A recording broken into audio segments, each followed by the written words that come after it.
بین الاقوامی منظرنامے سے خبر شامل کرتے ہوئے آپ کو بتائیں کہ فرانس میں شدید گرمی کی لہر کے دوران دارالحکومت پیرس میں شہریوں اور سیاحوں کے لیے دریائے سین کے کنارے قائم مصنوعی ساحل کو عوام کے لیے کھول دیا گیا ہے۔ گرمی سے بچاؤ اور موسمی گرما کی تفریح کے لیے بڑی تعداد میں شہری اور غیر ملکی سیاح مصنوعی ساحل کا رخ کر رہے ہیں۔ مزید تفصیلات جانیں گے وہاں پر موجود اپنے نمائندے علی اشفاق سے۔ اشفاق بتائیے گا۔ جی ناظرین، اس وقت میں پیرس میں دریائے سین کے کنارے موجود ہوں، جہاں موسم گرما کی مقبول ترین تفریحی سرگرمی پیرس پلاج یعنی عارضی مصنوعی ساحل عوام کے لیے جو ہے کھول دیا گیا ہے۔ یہاں میرے عقب میں آپ دریائے سین کا خوبصورت کنارہ دیکھ سکتے ہیں، جسے چند ہفتوں کے لیے ایک مصنوعی ساحل میں جو ہے تبدیل کر دیا گیا ہے۔ سمندر سے سینکڑوں کلومیٹر دور واقع پیرس میں شہریوں اور سیاحوں کو ساحل جیسا ماحول فراہم کرنے کے لیے یہاں ریت بچھائی گئی ہے۔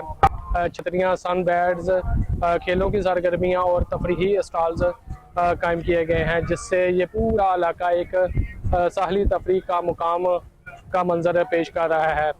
مقامی شہری اور غیر ملکی سیاح اس منفرد تجربے سے جو ہے بھرپور لطف اندوز ہو رہے ہیں، جہاں بچوں سے لے کر بزرگوں تک ہر عمر کے افراد کے لیے تفریحی اور آرام کی سہولیات فراہم کی گئی ہیں۔ اس منصوبے کا آغاز سن 2002 میں کیا گیا تھا اور اب اسے 24 سال مکمل ہو چکے ہیں۔ اس کا مقصد شہریوں کو گرمیوں کے موسم میں شہر کے اندر ہی ساحلی تفریح کا ماحول فراہم کرنا ہے۔ اہم بات یہ ہے کہ پیرس پلاج بنیادی طور پر ایک مصنوعی ساحلی زون ہے اور یہاں عام طور پر دریا میں تیراکی شامل نہیں ہوئی، تاہم حالیہ برسوں میں پیرس شہر نے دریائے سین کے مخصوص اور کنٹرولڈ مقامات پر لائف گارڈ کی نگرانی میں محدود عوامی تیراکی کے زون بھی متعارف کروائے ہیں، جو شہر کی شہری منصوبہ بندی میں ایک نئی پیش رفت سمجھی جا رہی ہے۔